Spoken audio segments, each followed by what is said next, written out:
alors imam maa ngi lay jaajëfal bu baax. di la nuyu di la gërëm ci sa teewaay imam yow laay wax. après on va bàyyil wax boobu amul solo.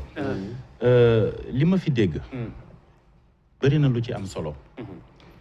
mais bëri na loo xamante ni nii dafa sukkandiku. ci li ma mën a tuddee croyance maanaam gëm-gëm. imam la maanaam dañ ko jiital. muy dox ci wàllu diine. diine dafa am nu mu tëddee am lu muy xaar tamit ci jaamu yàlla bi. mais ñun suñu problème ci suñu société yi. mooy dañu nekk société boo xam ni société hybride la.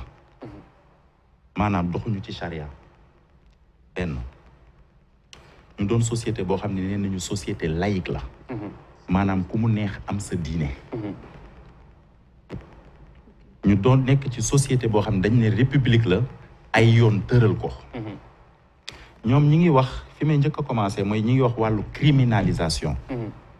mais man lire naa proposition de loi bi. mais gisuma ci criminalisation. benn parce que pour mu doon crime il faut que peine bi commencé 10 ans jëm 30 ans wala perpétuité. mais proposition de loi bi ma lire dañuy yokk peine bi. de 10 ans. C'est ça. Mais yóbbuñu ko au-delà de 10 ans. Donc criminalisation amul foofu. texte bi waaw. ci texte bi looloo ci nekk. ñoom seen texte. waaw ñoom seen texte. ci proposition de loi bi. Ils sont passés d'une condamnation de 1 à 5 ans à une condamnation de 5 à 10 ans. ñu dem ci benn amende de 100 000 à 1 500 000. jógee foofu dem ci amende de 5 millions ba 10 millions. C'est ça. Donc criminalisation amul foofu. parce que criminalisation buñ koy wax. ci quantumu peine bi la ñuy wax. C'est ça. Qui peut aller jusqu'à la peine de mort. À partir de 10 ans. lire naa benn document OFNAC sur l'aménagement des peines ak yooyu qui date de 2017 je pense. quelque chose comme ça. où on parlait de ces choses là. beneen bi. mooy il ne faut pas que ñuy jaawale société ak état. société ak état duñu benn. rôle état mooy garantir sécurité nit ak kum mënti doon. ak kum mënti doon. muy góor jigéen bi di dof bi di sàcc bi. di reykatu nit bi. dañoo war a garantir sécurité am. boo gisee bu nit mbëkkee nit ñu jàpp ko am fuñ ko denc looloo tax ndax kenn amul droit ci suñu yoon kenn amul droit régleel sa bopp sa problème. diw tooñ na ma naa ko dóor boo ko defee boo demee ñu téye la te pourtant dañ laa tooñ. loolu mooy rôlu état il faut que ñu comprendre ko. mooy indi wax ji nga wax ni Macky Sall moom la wax Europe. maanaam tey bu ñu fi ñëwoon di réunion du ñu am problème ak état bi parce que état bi rôle am mooy mu sécuriser bépp doomu aadama ba moromam bañ koo gaañ. est-ce que dinañ am problème ak population bi mu ne loolu mënuma koo garantir loolu moo lay wan ni société ak état bokkuñu. société Sénégal góor jigéen dëppoowul ak suñu aada dëppoowul ak suñu cosaan. dëppoowul ak suñuy diine. ndax ñaari diine ñoo fi ëpp. faut préciser que góor jigéen bi ñuy wax mooy sëy. mais maa ngi ñëw ci loolu. maa ngi ñëw ci loolu. te gis nga ñun alxuraan bi nga xam ne moom la ñu gëm. alxuraan ci boppam nee nañu bu ñu demee ba jëmmi jamono ba àdduna di waaj a tukki. dinañ toll foo xamante ni góor ñi dañuy sàkku seeni moroomu góor. jigéen ñi di sàkku seeni moroomu jigéen ba dootuñu mën a ami doom. ci yii firndeel axiru zaman ci la bokk. kon mën nañ cee sabablu jaamu ci yàlla waaye du lu ñu mën a régler. ah oui. non il faut que ñu xam ko parce que il faut pas aller dans le sens contraire à l'histoire parce que alxuraan la ñu gëm. te alxuraan moo ko wax. bu ñu demee ba almahdi war a ñëw bu ñu demee ba axiru zaman war a ñëw. nangam ak nangam ak nangam mooy am. kër yi dañuy sutante. jigéen ñi dañuy solo ba pare mel ni. soluwuñu. góor ñi di sàkku seeni moroomu góor. jigéen ñi di sàkku seeni moroomu jigéen ba dootuñu mën a am doom. diine moo wax loolu kon nga xam ni li fi ne tey jiitu na suñu juddu te bu ñuy dee fii lañ koy bàyyi rafetal jikko yi du lu association mën a régler du lu état mën a régler société moo ko mën a régler à la base. te ni ko société di régler oui. mooy borom kër bu ne nga xam la la war ca société ba te nga ko di ko def. ak l'école ba. l'école bi tamit xam nga école boo ko ci dugalee sax dafa xaw compliqué parce que dafa am instruction am éducation. maa ngi ci wàllu éducation fi mu toll nii. parce que rôle première école. oui. instruction la. éducation bi day ñëw après parce que l'éducation doit commencer à la maison. tigi. dañu toll ci société boo xam ne dafa nekk en mutation te li indi mutation yi dafa bëri. moo tax man ma jàpp ni projet de loi bi doyut am na leneen luñ ci war a mën a yokk. très bien. parce que tey boo ko criminaliser. buñ ne boo sàccee ñu tëj la terewul mu am ñuy sàcc. ñu ngi sàcc ba tey boo reyee nit ñu tëj la terewul mu am ñuy rey. am déet kon criminaliser ko réglé wul problème bi parce que c'est de la coercition. yeneen yi ñu criminaliser pour lan. non mais le viol non mais li mu la wax nii ça se recoupe parce que le viol est criminalisé ba tey nit ñaa ngi violé. la drogue est criminalisée ba tey nit ñaa ngi trafiqué.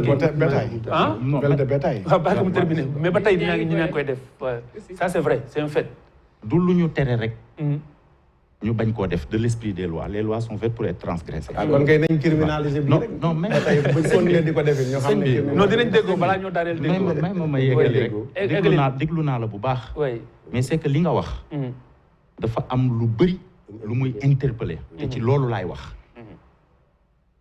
ci loolu laay wax dañu nekk ci réew moo xam ne dafa am fu mu toll. dañu toll ci ay mutation dañu toll ci benn urbanisation bu te urbanisation ku ko xool xam ne li muy njëkk a briser mooy le socle de la famille. absolument leer. commencé na. nañu dëkkee woon dëkkeetuñu noonu. tigi moom lay yàq. ñun màggee nañu ci foo xamante ni nii. bu fa sa baay nekkul boo defee loo warta def keneen mooy ñëw corriger la. mais léegi doomu jàmbur boo fi laal ñu yóbbu la gendarmerie. tigi xam nga loolu ci mutation yi la bokk. dafa am loo xamante ni nii. kenn mënu koo jëlee ci kaw suuf. yàlla ci boppam moo ko wax. oui ceux que j'ai choisi d'égarer nul ne peut les remettre sur le droit chemin. yàllaa ko wax mi ngi ci alxuraan am déet. très bien. donc mutation yooyu ñu nekk il faut que ñu comprendre ko te il faut que nit ñi comprendre. que y a des enjeux géopolitiques. yi tax état bi am na noo xam ne mënu koo comporter woo sëñ bi yaa gën a xam ni. mënuluñu suñu bopp dara ñun Sénégal. mënuluñu suñu bopp dara lu ñu am dañ ko wàlli yaani. mais loolu justifié na lu ñëw ñu. non may ma ñëw si. non xam nga damay wax tamit. et je ne dis pas que loolu moo war a justifier lii wala lële. parce que gis nga ñii li ñuy wax ci proposition de loi bi. mi ngi ci loi bi de. ñoom dañoo bëgg ñu leeral ko. dañoo bëgg ñu bind ci homosexuel te dama gis ni sax ñoom ni ñu ko bindee baaxul. xam nga lu tax baaxul. parce que ils ont omis de définir ce qu'ils entendent par homosexualité. parce que ñoom li loi bale wax moom la ñu wax ah. contre nature. acte contre nature.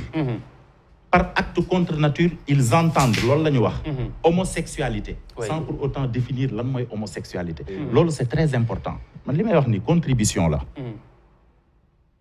parce que li ngay wax de nga ko maîtriser foofu. oui non mais bàyyi ko mu moom mi ngi nii ma tiim. non bàyyi ko mu daaneel après ñu ñëw. bàyyi ko mu daaneel waaw. man du ma wax ci lu ma xamul. oui. te damaa lire seen proposition de loi.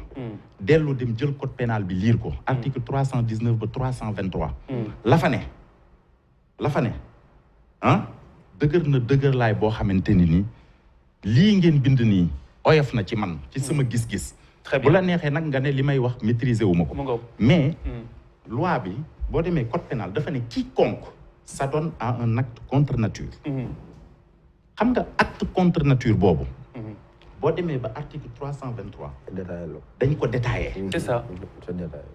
ñoom li ñuy wax nécrophilie. mais mi ngi ci profanation. tigi. mais ñoom dañoo bëgg. ñu nommé ko. c'est ça. c'est-à-dire ñoom nouveauté bi ñu indi. mooy l'augmentation de la peine. l'augmentation de la somme des amendes. ak la nomination explicite. Mais problème nomination explicite xam nga mooy lan parce que bu code pénal ne quiconque s'adonne à un acte contre nature laaw na ñëpp quiconque rek doy na laaw na ñëpp laal na ñëpp parce que bu fekkee da nga ne homosexualité mais boo indee nit ki devant le juge mais il faut que yow mi ko indi devant le juge nga prouver ni kii homosexuel la ba pare nga joxe définition wu homosexuel ba pare prouver ni kii mais boo nee quiconque mooy bépp doomu aadama bu def nangam te nangam bi leer nangam dina dal sa kaw c'est ça nangam bi mooy acte contre nature mooy acte c'est ça mooy acte contre oui, nature on va laisser réagir bi oui dañ ko définir aussi ça. dans le code pénal c'est ça man foofu laay waxee très bien c'est-à-dire fi mu toll nii les vrais enjeux li nga xamante ni ci ngeen war a gën a taxaw parce que LGBT am na ba pare homosexuels yi ñu ngi fi ñu ngi ñuy déglu di ñu seetaan dañuy làqatu nag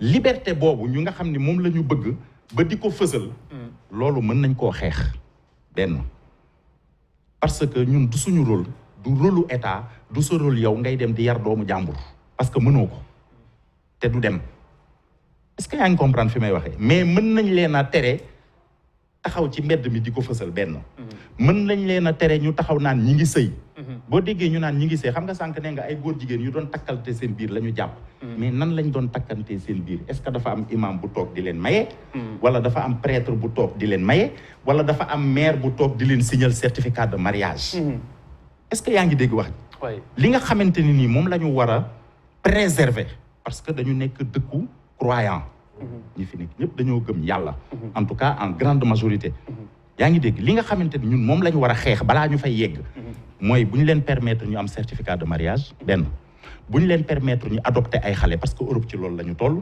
bu ñu leen permettre ñuy sëy ci diine wala ci mairie man je pense que enjeu yi takkante bi c'est ça enjeu yi foofu la nekk parce que loolu mooy mën a préserver li nga xamante ni moom la ñuy bañ ci góor jigéen mooy mën a préserver li nga xamante ni mooy ñun suñu représentation de la famille c'est ça très bien très bien merci beaucoup Pierre c'est très clair je pense que